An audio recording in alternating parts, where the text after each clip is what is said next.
Bugünkü Ermənistanda baş verənlər və İrandakı hadisələri bir-biri ilə fərqli şəkildə təhlil edə bilərik, müxtəlif məqamlara da toxuna bilərik, amma əsas sual bundan ibarətdir ki, böyük dəyişikliklər gözlənilir. Əgər Paşinyan hakimiyyətdə qalacaqsa, indiki hadisələr və olaylar davam edəcək və daha da bu baxımdan biz yaxşı hadisələrin və olayların şahid olacağıq.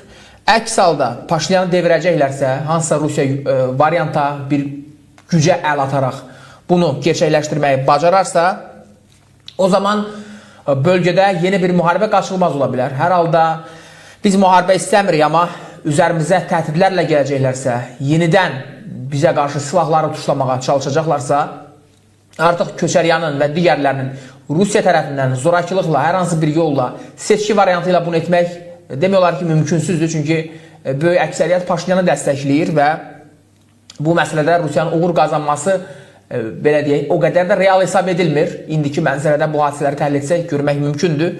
Hər halda başqa variantları da burada müqayisələndirmək olar. Rusiya əgər Ermənistanda istədiyinə çata bilərsə, Paşinyanı devirərsə, o zaman biz nə kimi proseslər görə bilərik?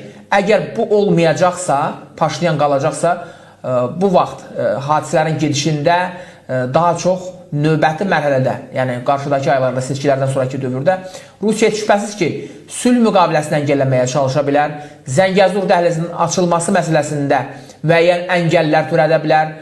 Rusiyanın bilirik ki, kollektiv təhlükəsizlik müqaviləsi təşkilatı daxilində Ermənistanla əlaqələri var, Avrasiya İqtisadi Birliyi var. Ermənistan onun da üzvüdür bu baxımdan və həmçinin qeyd etmək lazımdır ki, Ermənistandakı Rusiya bazası bu kimi məsələlərdən Rusiya necə istifadə edə bilər hadisələrin gedişində təsir göstərmək üçün və ya davamında, təbii ki, bununla bərabər İrandakı hadisələrə də toxuna bilərsiniz verilişimizin sonlarına yaxın ki, İranda nə gözlənilə bilər? Amerika Birləşmiş Ştatları hücuma keçərsə, keçəcəkmi? Təbii ki, bu ilk sual bundan ibarətdir. O zaman nəyi görə bilərik İrandakı proseslər? Əvvəl Ermənistandan başlayaq, yəni bu variantları müqayisə edək. Rusiya nə edəcək, nə gözlənilir, bunun bizə təsiri və İranda baş verə biləcək hadisələr. Buyurun.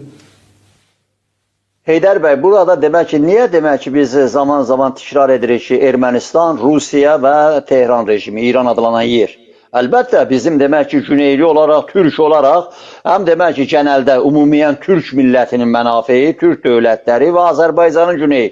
Biz kimsənin, hətta dost ölkələrdə, hətta belə baş şəhərlərimizdə, istər Ankara'da olsun, istər Bakıda olsun, aynən kimin xoşuna gəldi, kimin hansı uşağın, hansı kimsənin xoşuna gəldi, gəlmədi, bir gün belə bir, onları səni, biz türkük.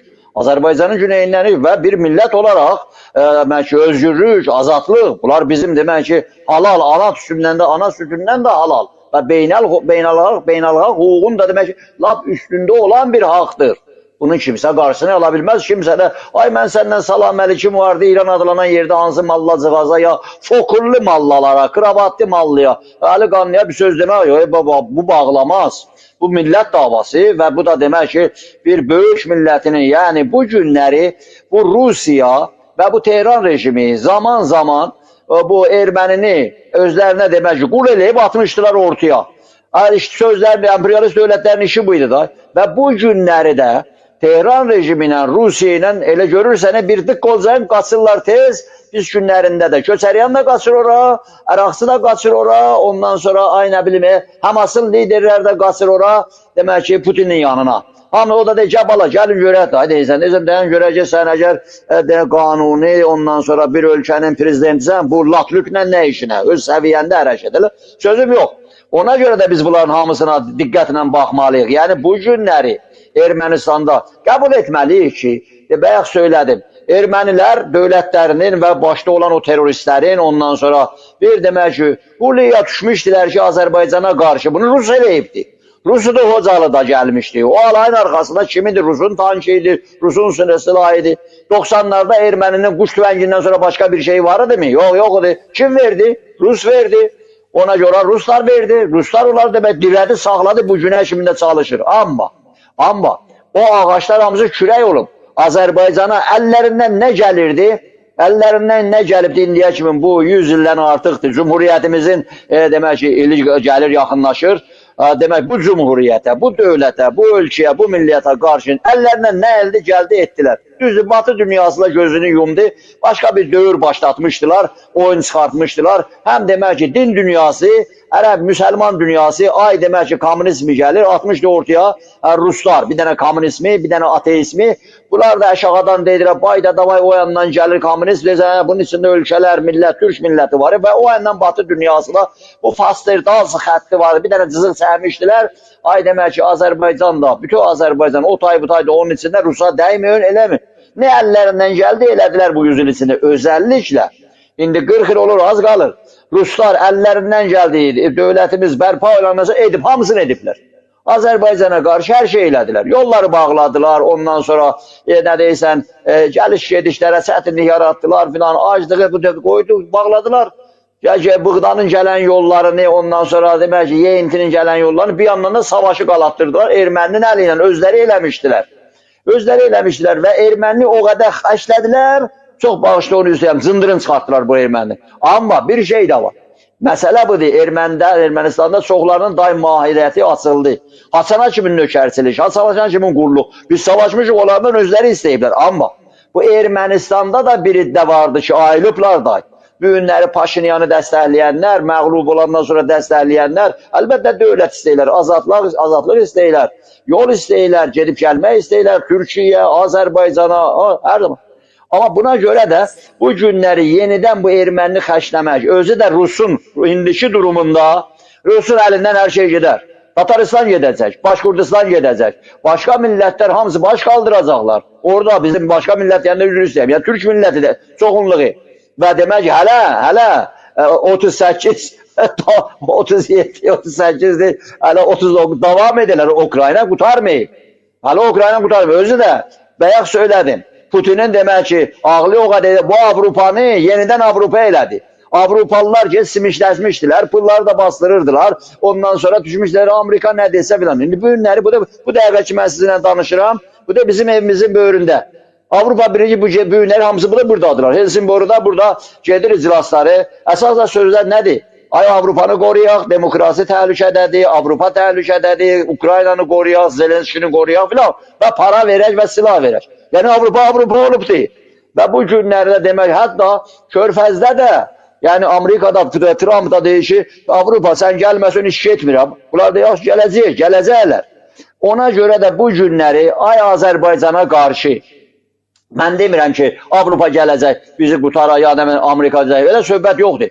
Azərbaycanda bu gün dövlət, bu qanuni qadalı bəladan, Azərbaycan dövlətçiliyi, Azərbaycan dövləti və bu millət, Azərbaycanda bu millət 30 ildən artıqdır, 40 ildir ki, o böyük demək ki, hərəkatdan gəlib, dövləti bərpa elədi, bu böyük millət, amma gördünüz nə günə saldı, Rus cəzalandırdı, Rus erməninin əli ilə terroru gətirdi buraya, erməni cəsarətdə deyildi.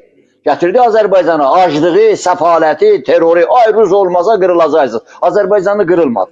Azərbaycan da yenilmədi. Azərbaycan bu günləri ay Rus gələr, ay nə belə öz abru gedər. Neyniyəcək? Əli boş. Kievdə neçə nəfər qalmışdı? 7 nəfər. 7 nəfər qalmışdı. Silahsız, əli boş, pulsuz, parasız cənab Zelenski ilə. Neynədir? 17 nəfərə qalib gəldin. Azərbaycana qalib gələcəksən. Özü də. Yaxşı, neyniyəcəksən? İlham Əliyevi alacaqsan, ala bilməyəcəksən. Qarnı toxdur, pulu vardı, gücü vardı, silahı vardı, dövlət var və bir anında da Azərbaycanla büyün bütövdür. Bir anında da bu millət, Azərbaycanda bu millət göstərdi ki, dövlət olanda, millət söhbəti olanda, dövlət olanda, vətən olanda kimsəyə güzəşdə getməyəcək. Yəni, ay Rus gələr, ay erməni yiyəcək və Ermənistanda da söylədim.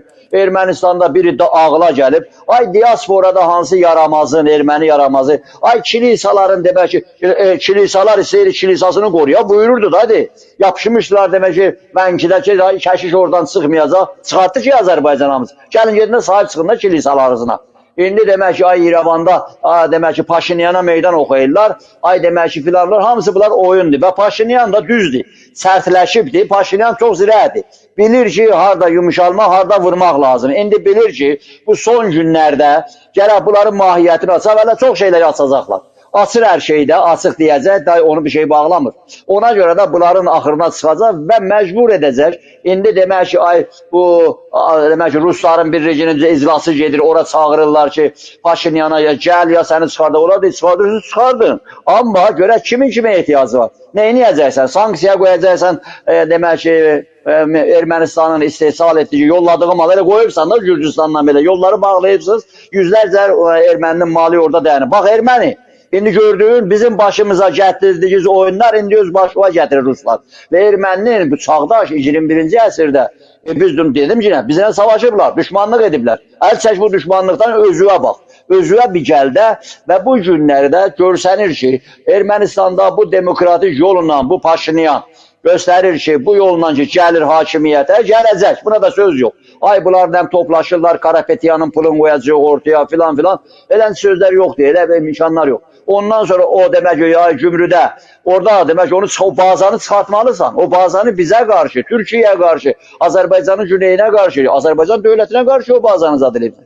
O demək ki, 44 günlük savaşda bizim ordumuz Araz boyu o tərəfə gedəndə başladı ki, ay baza ufolar, bir dənə də hardan, bir dənə Vortalyaya tapdınız, gətirdiniz orada vızıldatdınız güvə, sonra da ay Azərbaycan Vortalyatımızı vurdunuz, həm nə mənə. Mindən oyun çıxartdınız. Bu oyunların adı gedib. Azərbaycan dövləti hər tərəfli bu şeyləri bilibdir və fikirləşib də və özəlliklə bu 9 Mayıslar gəlir və bizim də uçağı vurdular və filan hamısında gedişatda göründü Azərbaycan day o deyil. Ay gəl Kaan, ay gəl Kremlinə, gəl Moskvaya, gəl çıxaz yox, nəmdə mən parad olacaq, ay nəm filan elə söhbətlər yoxdur. Azərbaycan dövləti də göstərdi ki, özəlliklə Azərbaycan dövlət başçılar çıxıb açıq deyəndə ki, Bolşevik kommunistlər, yəni sizlər, Bolşevik kommunistlər, Ruslar, Bolşevik, Ruslar Azərbaycanı işğal elədiniz. Punkt. Yəni nöqtə. Dalında neynədiniz? Represiya elədiniz, ondan qırdınız, söydünüz, dağıtdınız Azərbaycanı və yəni demək ki, sabah da ayrı fikrə də düşsələr də elə söz yoxdur. Ay bu günləri Putin qaçır Trumpdan sonra Xi Jinping'in yanında, hey, Zəngəzur yolu açılacaq.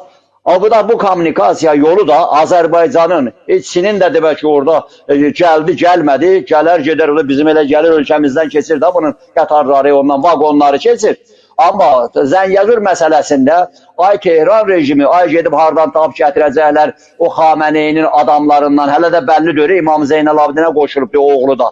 Ay gəlin da qoymayacaq, elə sözlər də keçdi, onlar atdılar zibilə. Azərbaycan Zəngəzur yolunu da açacaq və demək olar ki, iyunun 8-də, yenə də deyirəm, o gün elə buradan dedim mən, və demək ki, dəyər ki, Paşinyanı təbrik etmək. Yəni məğlub oldu, ağlını başına yığan düşman, məğlub olan düşman, biz Türklərə kimsə baş əydi, məğlub oldu, deyəsə baş əydin yaşa. Yaşa, sən qonşu kimin yaşa burada və bu günləri Gürcüstanın baş naziri durur, gəlir. Yolları açaq, ondan sonra belə deyəcək, bu da hamısı Rusun gözünün qabağında və dünyada da görür ki, bu bölgədə, bu dəfələrlə demişəm və hər zamanda nə deyirəm, illər boyu. Buranın bəyi bizik, Qafqazların bəyi bizik. Qafqazların başına bir oyun gətirdi, Böyük Qafqaz, Türk yuvası, Türk toprağı, Türk millətlər. Orada bir oyun gətirdi Rusiya ki, yaddan çıxardım, belə bir yeri vardı. Amma indi hələ bu Qafqazlarda bu demək ki, millətlər orada istərsə, ay Çeçeni, İnguşu, Qarasay, hamısı millətlər baş qaldırırlar. Sən Moldaviya ilə də bacara bilməyəcəksən.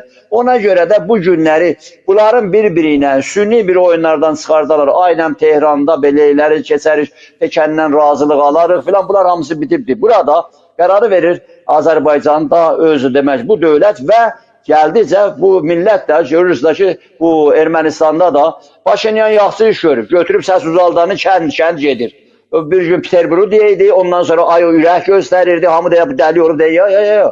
Bu bilir, gedib millətin içinə və indi başa düşür ki, güc millətdədir. Güc millətdədir və o parlamanı, o gücü daşıyandan sonra Paşinyan indi bir söz demir.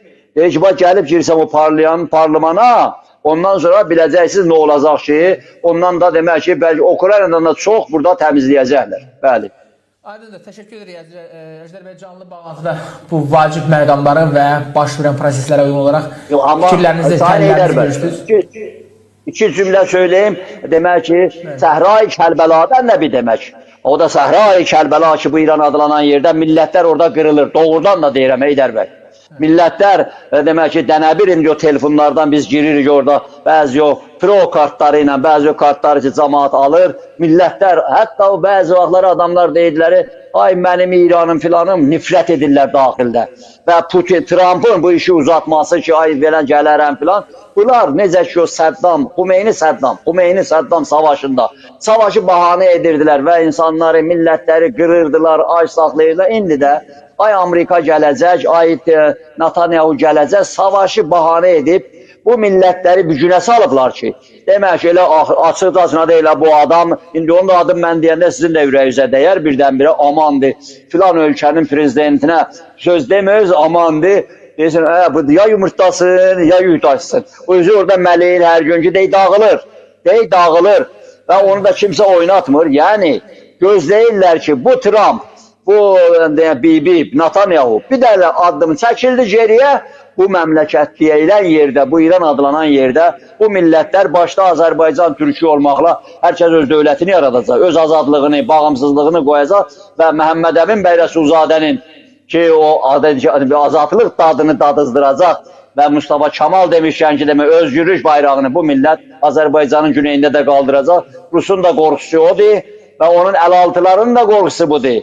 Yəni, bu yanda Azərbaycanın bu tərəfi və Azərbaycan dövlət başçısının hər zaman dediği ki, 50 milyon Azərbaycan türkünün, 50 milyon bu millətin və bu millətin bir dövləti. Bundan qorxurlar. Təşəkkür edirəm. Çox sağ olun. Bir daha biz də təşəkkürümüzü bildirdik. Belə, dəyərli izləyicilər, gündəm masada verilişinin bugün olan növbəti canlı yayın buraxılışı yekunlaşır. Bağlantıda isə dəyərli qonağımız Güneyli siyasətçi, Güney Azərbaycan Demokratik Türk Birliyi Başkanı Əjdər bəy Tağızadə idi. Ən önəmli məqamlara, baş verən hadisələr və yaşanan olaylara uyğun olaraq gedişata toxunduq. Bu məsələləri təhlil edərək sizin diqqətinizə çatdırmağa çalışdıq.